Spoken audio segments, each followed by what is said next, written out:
नमस्कार, NMOPS YouTube channel में आपका स्वागत है। आज हम आपको लेकर चलते हैं सीधा हरियाणा। जी हां, हरियाणा के पंचकुला में PBSS NMOPS हरियाणा के बैनर तले हो रही रैली में दिल्ली के मुख्यमंत्री केजरीवाल पहुंच चुके हैं। पेंशन अधिकार रथ यात्रा में शामिल हुए। आज पेंशन अधिकार रथ यात्रा पंचकुला में खत्म हुई और केजरीवाल ने कहा है, सीधे मंच से कहा है कि पुरानी पेंशन लागू करने से सरकार को कोई घाटा नहीं आएगा।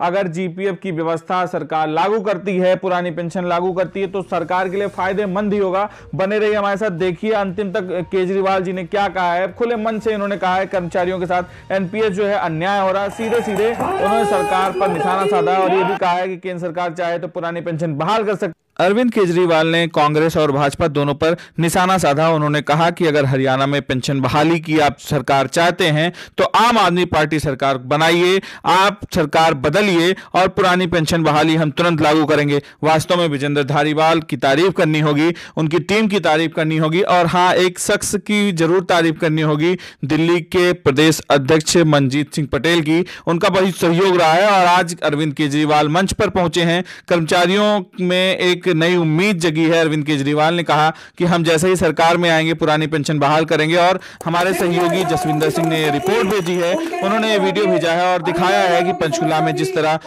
आज पेंशन अधिकार रथ यात्रा का समापन है, वहां पर अरविंद केजरीवाल पहुंचे हैं और उन्होंने जो पेंशन अधिकार रैली है उसमें बड़ी बड़ी घोषणाएं की हैं। इन्होंने कहा है सीधे तौर पर कांग्रेस और भाजपा को सीधे नकारना चाहिए कर्मचारियों को, और इन्होंने कहा है कि कर्मचारियों की बात इन्होंने कही है। इन्होंने कहा है कि हमने सारा कैलकुलेशन किया है, हमारे सहयोगियों ने सारा कैलकुलेशन किया है और हम दावे के साथ कह सकते हैं कि पुरानी पेंशन बहाल करने में, लागू करने में सरकार को कहीं किसी प्रकार का घाटा नहीं। किसी भी सरकार का हाथ और पैर होते हैं। मैं भी जो काम करता हूं आज, लेकिन ये राजनीति करने नहीं आए थे। आज हम दिल्ली के अंदर बिजली के दाम इसलिए कम कर पा रहे हैं क्योंकि ना मैं टाटा से पैसा लेता और ना मैं अनिल अंबानी से पैसा खाता। ये सारी बातें मैं केवल इसलिए कह रहा हूं, आपका जो संघर्ष है इसकी मैं बुनियाद फाउंडेशन समझ के आया हूं कि ना तो कांग्रेस आपकी ओल्ड पेंशन स्कीम लागू करने वाली और ना बीजेपी ओल्ड पेंशन स्कीम लागू करने वाली। अगर आप लोगों ने ओल्ड पेंशन स्कीम लागू करानी है, हरियाणा में सत्ता परिवर्तन करना पड़ेगा आपको।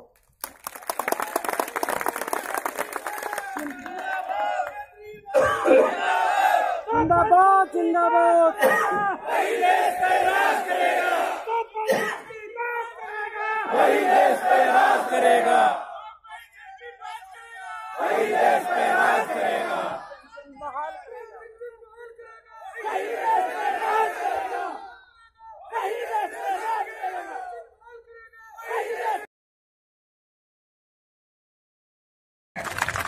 अगर कर्मचारी अपने हक के लिए लड़ रहा है तो वो कर्मचारी फिर जनता की सेवा कैसे करेगा? तो मुझे बेहद दुख है कि कर्मचारियों को इस तरह से छुट्टी लेकर और धरने प्रदर्शन करने पड़ रहे हैं। दोस्तों,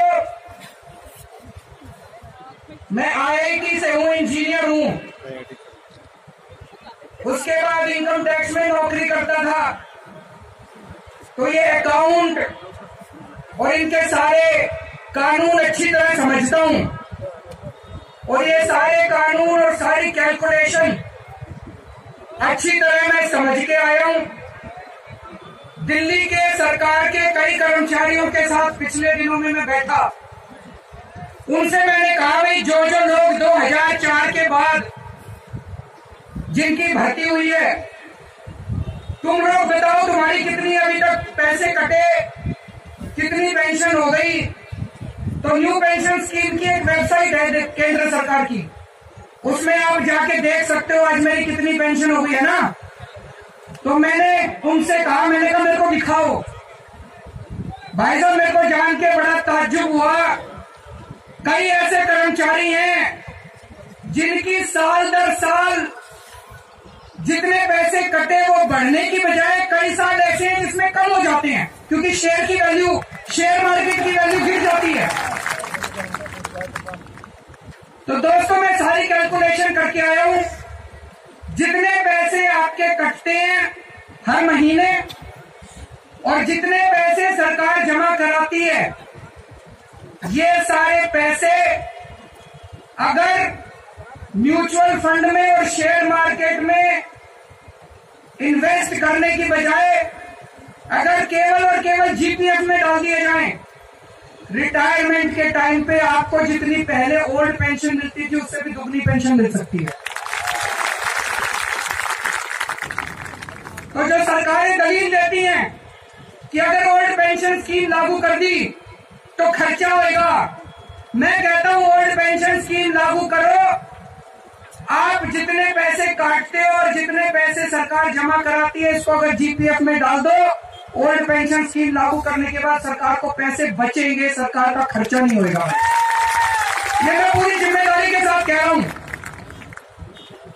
दिल्ली के अंदर हमने ये लागू करा और अभी हमने केंद्र सरकार को लिखा है। अगले कुछ दिनों के अंदर मैं केंद्र सरकार को चिट्ठी लिखने जा रहा हूं कि दिल्ली सरकार के सारे कर्मचारियों को लागू करने के लिए ओल्ड पेंशन स्कीम तो हमने लिख दी, मैं उनको कहने जा रहा हूं ओल्ड पेंशन स्कीम लागू करो। इस पे अगर अतिरिक्त खर्चा आता है तो दिल्ली सरकार देगी और बचत होती है तो पैसे वापस कर देना। हाथ से ठीक करवाए।